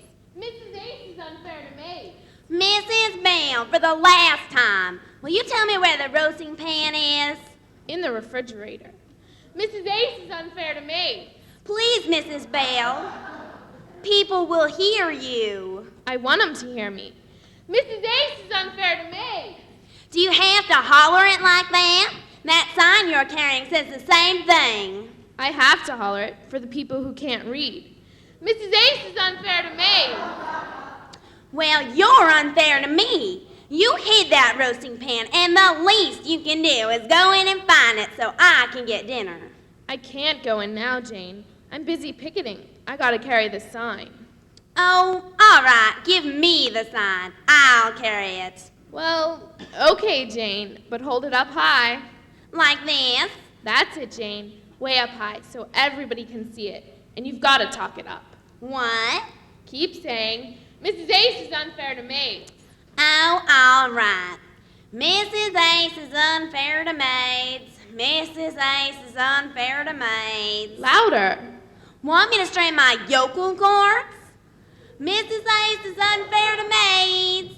Is that better? That's the ticket, Jane. Keep walking and talking. Mrs. Ace is unfair to maids. Mrs. Ace is unfair to maids. Well, why don't you go up and find the roasting pan? I'm sorry, Jane, I can't. I can't cross a picket line. Hey, what's going on, Jane? Oh, hello, Ken. It's Ken Roberts, Mrs. Bell. Hello, Mrs. Bell. Hi, Ken. What's the trouble here? What does this mean you are unfair to maids? It's in my contract. I only have to serve 2 people, and now she rings a mother-in-law on me. She's my mother, not mother-in-law. She's coming to visit me, and Mrs. Bell is on strike. Oh, now wait a minute. You shouldn't strike about a thing like that. How about a little mediation? Never touch a thing in the middle of the day. No, Mrs. Bell. I mean, you can reach some agreement. Jane, can't you make some concession? I can't make anything. I can't find the roasting pan. No, you don't understand, Jane. I mean, you can bargain collectively, like this. Mrs. Bell, suppose Mrs. Ace gave you something extra for the extra person. Would that be all right? Something extra? Like what? Well, let me see. You don't live with the Aces, now do you, Mrs. Bell? No, I have a room. I pay rent. Well, if they gave you a room to live in with them, that would save you rent. Would that be okay, Mrs. Bell? Oh, sure, Ken. Well, how about it, Jane? What? What happened? I wasn't listening. I just noticed on this sign she's got Mrs. Ace in smaller letters than maids. That's unfair. Jane, Mrs. Bell says if you'll give her a room with you, she'll come back to work. We only have one guest room. My mother was gonna sleep in there. Mrs. Ace is unfair. Oh, wait a minute. I didn't say no. Now, let me see. If you took that guest room, my mother could sleep with me. And then he could have the couch in the living room. It is a little small. Yes, I guess it would be all right. Okay, Mrs. Bell. Okay, Jane, that's a deal. Shake on it. What? Shake hands on it. Oh, how do you do, Mrs. Bell? The Easy Aces will be back in a few minutes, but now let's listen to a littling Irish tune, How Are Things in Glockamora, sung by the lovely Miss Colleen O'Hara. How are things in Glockamora? Is that little brook still weeping there? Does it still run down to Donny Cove? Through Killybegs, Kilkerry and Kildare? How are things in Glockamora? Is that willow tree still weeping there? Does that laddie with a twinkling eye come whistling by? And does he walk away sad and dreamy there, not to see me there? So I ask each weeping willow and each brook along the way, and each lad that comes a whistling to our lane. How are things in Glockamora this fine day? Thank you, Colleen, for that lovely touch of Ireland. And now back to Easy Aces. Well, I finally got them all home. The old lady and 3 other bags. I mean, 3 bags in the steamer trunk. We got home rather late. We had a little trouble in the taxi. She wanted to uncouple the meter because we were going too fast. And then she asked me if we got a telegram, and I said no. I always go down to Penn Station and watch the trains come in. And all the way home, she kept saying what a lucky coincidence it was. And I kept telling myself she'll only be here till after the holidays. When we got home, Jane was so happy to see her. Oh, Mother, I'm so happy to see you. Happy? If it makes you happy to be happy, you be happy. How was the train trip, Mother? I got train sick. I should have taken a plane. Well, why didn't you? I get plane sick. Well, why didn't you stay home? What did you say? I said, did you have nice accommodations on the train? Oh, yes, very nice. My daughter, who I was staying with, and California's husband, got me a very nice compartment. Oh, that's nice, Mother. They must have told the conductor to take good care of me, because every time the train came to a station, he locked me in my compartment. How's everything in California? Ethel writes me they're very happy out there. Happy. Everybody's happy. Mother, don't you want to lie down before dinner? Take a little sneeze? Oh, you don't have to bother about me, Janie. I won't be a bother. I've never been a bother. You can ask your sister. I never bothered her. She never bothered about me. What can you expect from children? So if it's going to be any bother, don't bother, because I don't want to be a bother. Is that the word for today? Oh, Mother, you misconstrued That's me. the word. It won't be a bother. I won't have to bother. We got a maid that bothers, Mrs. Bell. I'll call her. Mrs. Bell. What do you want, Jane? Can you come in a minute and meet my mother? Just a minute, Jane. You've got a maid now, Janie? Yes, Mrs. Bell. Our maid's expensive, I suppose. Well... Yeah, Jane, here I am. Oh, come in, Mrs. Bell. This is my mother, Mrs. Sherwood, Mrs. Bell. I'm pleased to meet you, Mrs. Bell. Hello, Mom. I'm happy to meet you. Happy? Everybody's happy. With your money, I'd be happy, too. What? Mrs. Bell, Mother has to have something special for dinner. Special? Like what? I don't want to be any bother. If it's going to be a bother, don't bother. Just a boiled egg, that's all. A boiled egg? That's all you want for dinner? That's all. On top of the spinach. Spinach? What spinach? The spinach that goes to the boiled tongue. Boiled tongue? We haven't any boiled tongue. We're having a roast for dinner, Mother. Well, I'll take roast. I don't want to be a bother. There are only a few things I'm allowed to eat. Tongue, roast chicken, hamburger steak, veal chops, duck, and once in a while, a little corned beef and cabbage. What can't you eat? Peanut brittle. But if it makes you happy to have peanut brittle, be happy. I don't want to be a bother. Come on, Mother. I'll show you to your room, and you can lie down a while. All right, Janie. Maybe I'd better rest a while. We'll have dinner late, Mother, so you can rest. We'll eat any time you want to. Oh, it doesn't matter to me, Janie. I'm never hungry. What time is it now? 5:15. All right. So wake me up at 5:30. But if it's going to be a bother, don't bother. I don't want to be a bother. You see, Mrs. Bell, she doesn't want to be a bother, and it's only till after the holidays. Oh, don't worry about me. I'll be able to handle Laughing Girl. I'm happy to hear you say that, Mrs. Bell. If it makes you happy to be happy. Oh, no, not you too.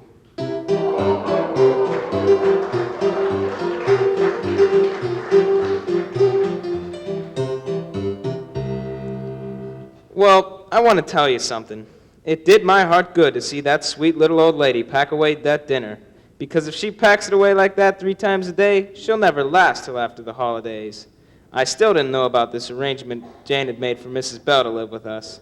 I should have suspected something when we were sitting around the living room after dinner, and Mrs. Bell had finished the dishes, and she walked in, sat next to me on the love seat, put her feet up on the coffee table, took out a cigarette, and turned to me and said, How's about a match, dear? "What? A match? Oh, yeah, here. Oh, I didn't tell you, did I, dear? Tell me what? Mrs. Bell is gonna live with us while Mother's here. Gonna live with us? She was on strike, and Ken Roberts made up the meditation. Meditation? Yes, you know. When 2 people disagree, they have to meditate. So Mrs. Bell is gonna live with us. Just a minute. Let me meditate on that. $30 a week, and she lives here besides. But Jane, we only have one guest room. A very good question, dear. And the answer is the living room couch. What about the living room couch? Well, Somebody has to sleep on the couch. I think I'll go to my room and lie down. Room. Just a minute, Mom. We're still meditating. We certainly are. Who sleeps on the couch? That's what I want to know. Now, just a minute, dear. Don't jump at convulsions. Let's figure it out. We'll put our heads together. That's just fine. That puts you and me in our bedroom. Yes. Now, Mother takes the guest room, and Mrs. Bale sleeps on the couch. Not me, Jane. With the money you make, you can get a penthouse at the Waldorf. Well, now wait a minute. We'll figure out another way. Dear, you and Mrs. Bale will. No, that won't do. Dear, if you and Mother. No, that won't do. Well, Mother and Mrs. Bale. Oh, no! No, that won't do. Don't worry, dear. I'll figure it out. Mrs. Bale doesn't want to sleep on the couch, and Mother can't sleep on the couch, and I go without saying. So that leaves... No. But, dear, it's only till after the holidays. Yeah, dear. Only till after the holidays. Only till after the holidays. Isn't this awful? Well, all right. I don't want to be a bother. And if I'm going to be a bother, don't bother bothering. I'll sleep on the couch. You see, dear, it was so simple. Yes, I am. Mother, you are going back after the holidays, aren't you, Mother? Yes, I got my return ticket already. You wouldn't mind showing it to me, would you? If it'll make you happy to see it, here, be happy. There's the ticket. You can see the return date is punched on it. Where? Right there, July 5th. July 5th? Jane, you said only till after the holidays. Yes. Christmas, New Year's, Valentine's Day, Washington's birthday, Lincoln's birthday, April Fool's Day, Mother's Day, Father's Day, Decoration Day. Yes, till Doomsday. Isn't that awful?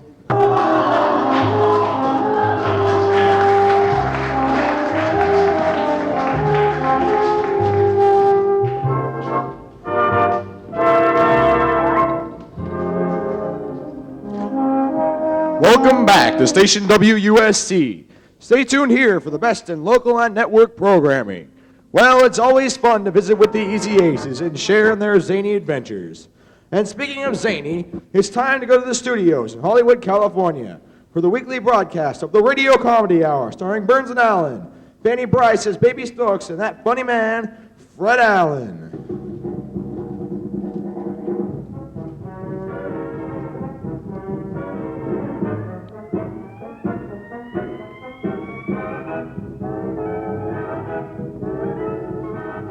Welcome to Hollywood and tonight's presentation of the Radio Comedy Hour.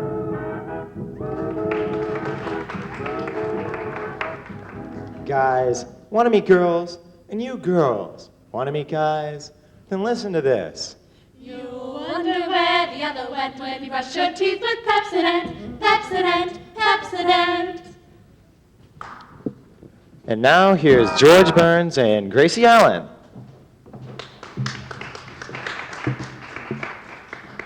Well, Gracie, say hello to everybody. Hello, everybody. What'll I do now? Well, just make something up, you know. Oh, all right. I'll make up a riddle. I'll give you 3 chances, and if you can't guess it, you win. If I can't guess it, I win. Well, what happens if I guess it? Well, then it's a tie. It's a tie. Now, just a minute, Gracie. This one's on me. If a fellow's in a restaurant and he orders spinach, mashed potatoes, and cheesecake, how did I know he was a soldier? Oh, is that the one where the fellow had on a uniform? Yeah, that's very good, George. Tell that one. Gracie, what I'd like to know is, how do I allow myself to get mixed up into these things? Oh, that's very funny, George. Now I'll make up one. Not only can I make up riddles, George, but I can also tell you what you're thinking about. I'm a mind reader. Listen, Gracie, is there anything that faces you? I don't think so. No, Now think of something. all right, I'm thinking. Is it green? Is what green?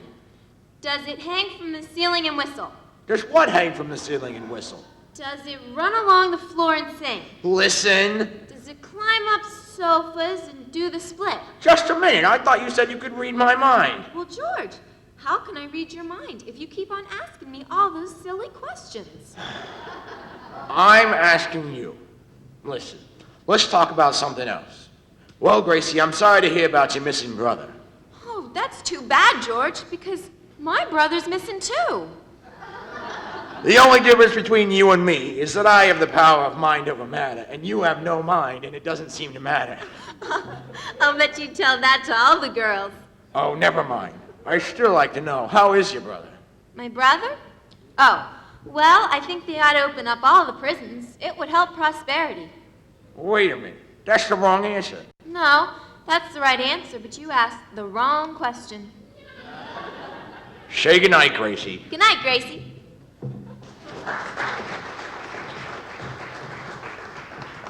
Thank you, Gracie. Thank you, George. And now here's another gal. A little gal. An ornery little gal. Fanny Bryce as baby Snooks.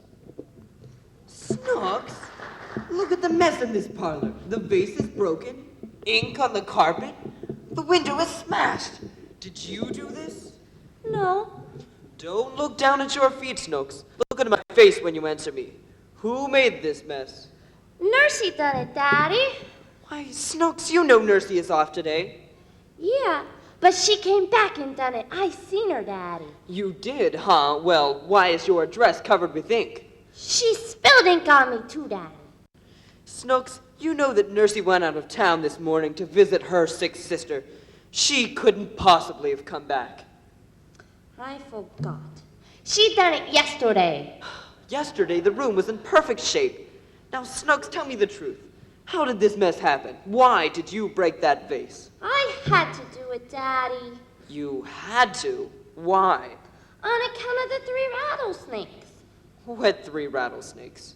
What did you say, Daddy? You said you had to break the vase on account of 3 rattlesnakes.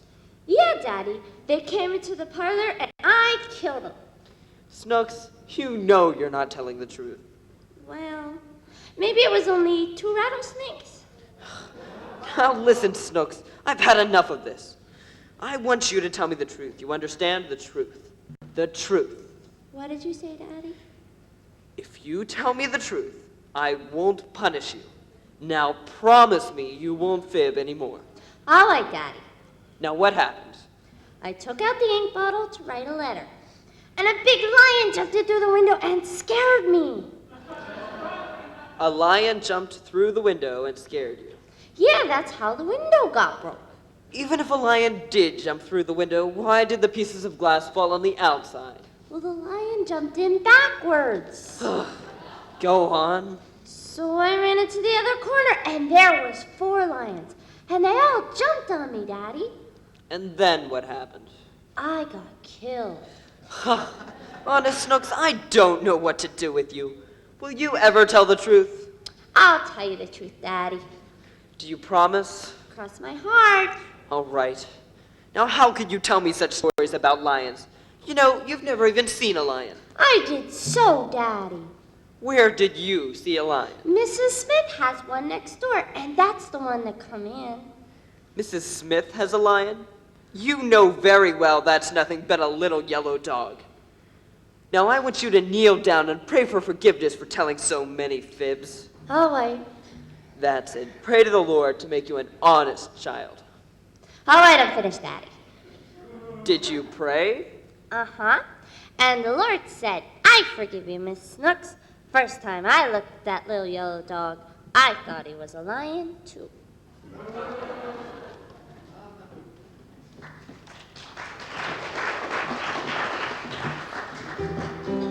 How would you like raising her? I bet her daddy is prematurely gray. And now here's another nice tune. Don't Blame Me, as sung by Miss Bridget Brookbank. Bridget? Don't blame me for falling in love with you. I'm under your spell, but how can I help it? Don't blame me. Can't you see when you do the things you do? If I can't conceal the thrill that I'm feeling, don't blame me. I can't help it if that doggone moon above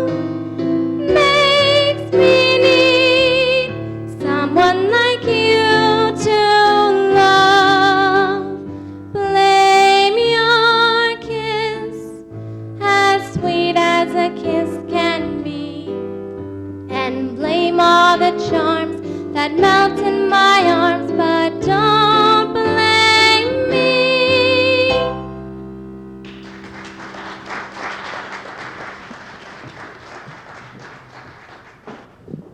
That was great, Miss Brookbank. Thank you.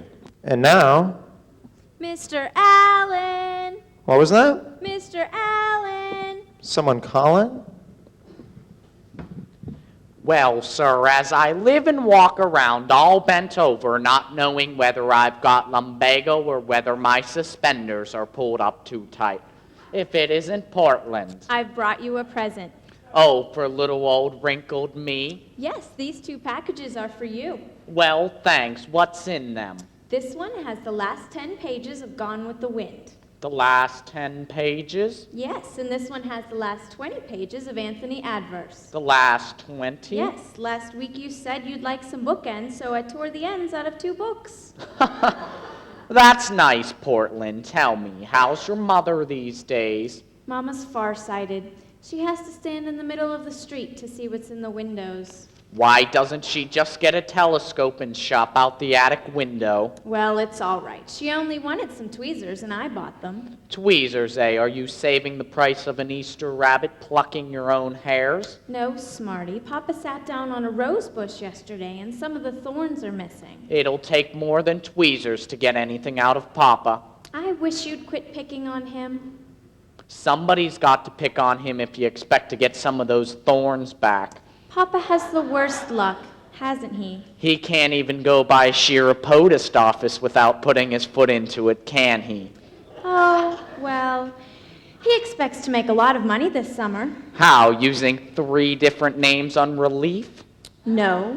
Papa's making a list of every hot dog stand in the country. What's he gonna do, bootleg mustard? No. He's going to open stands half a mile past the hot dog places and sell bicarbonate.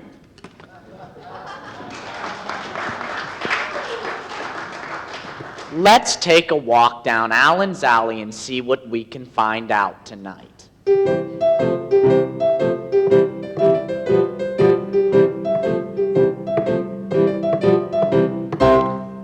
Here we are at Mrs. Nussbaum's house. Hello? Mrs. Nussbaum. Are you expecting maybe Tula Lula Lula Bankhead? Tell me, Mrs. Nussbaum, how are things in your house? Mine husband Pierre is sick. Oh, really? They are maybe sending him to a clinic. The Mayo brothers. Oh, the Mayo brothers. Didn't he try any cold remedies? Every day it's a new remedy. First, he is bringing home fruit to drinking fruit juices. What kind? Oranges, grapefruits, tambourines. Well, how long did he drink the fruit juices? 1 day. Uh-huh. Then Pierre is opening up the window and throwing out the fruit. Oh, he had another remedy? Vitamins from vegetables. Oh, good. He is bringing home carrots, stringala beans, and rutabagas. How long did he try vitamins? 1 day. 1 day again. Pierre is opening up the window and throwing out the vegetables. He had yet another remedy? Absolute rest. He is staying in bed. Uh-huh. I'm bringing meals, I'm bringing pills, I'm bringing hot water bottles. Well, how long did this last? 1 day. And then? I am opening up the window and throwing out Pierre. So long.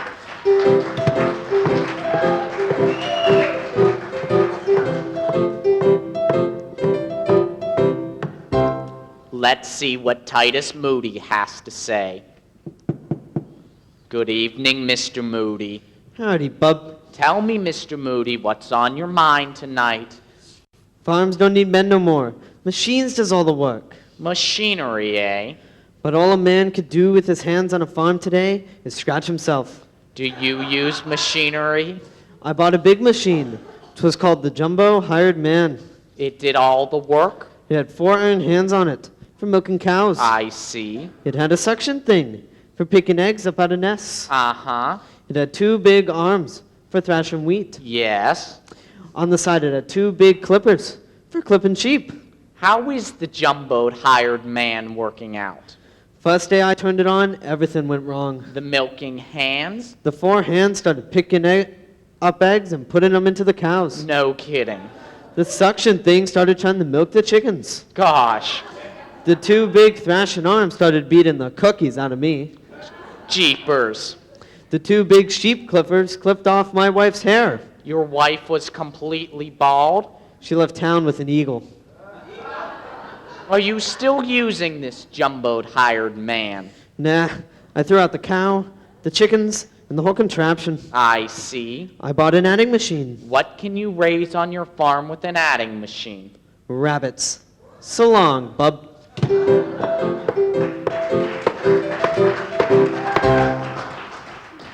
Next, let's see how Ajax Cassidy is doing. Well, how do you do? Ajax, I heard you were sick. I was at death's door. Luckily, I didn't have strength enough to knock. You were bad, eh? The doctor gave me a big bottle of corduroy pills. Uh-huh.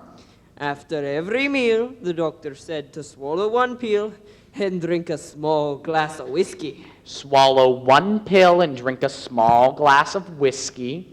After every meal. How is the treatment coming along? Well, I'm a little behind with the pills. Good night, Ajax.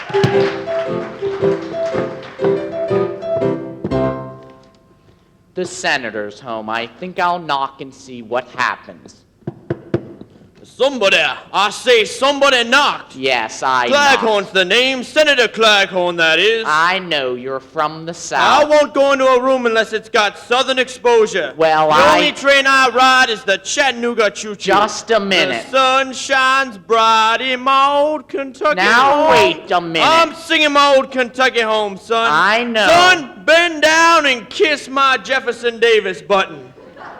Now, just a minute. Stop interrupting. Where's your manners? Manners? I haven't been... Try listening. You might learn something. Listen, all I'll ever learn Your from tongue's you wagging is... like a blind dog's tail in a meat market.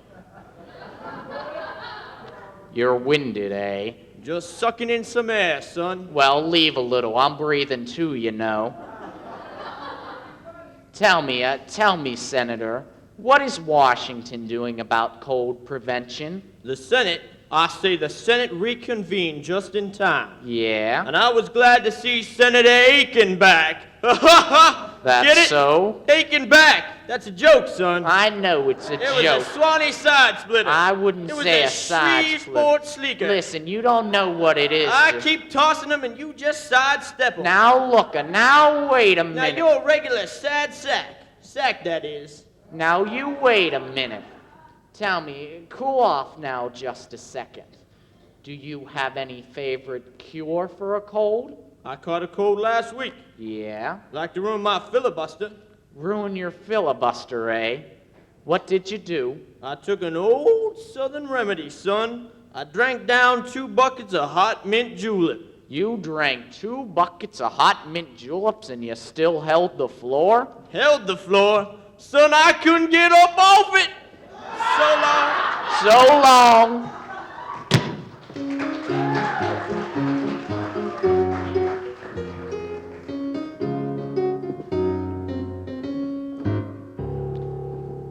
Well, I guess that's it for this week's trip to Allen's Alley. Good night, folks.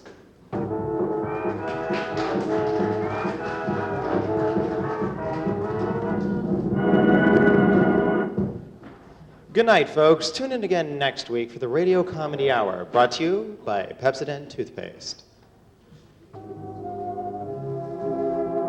Well, that's it, folks. It's almost time to sign off. Thank you for tuning in. We've had fun spending this evening with you. Until next time, take care, pleasant dreams, and good night from all of us here at Station WUSC, 1825 on your radio dial. Good night.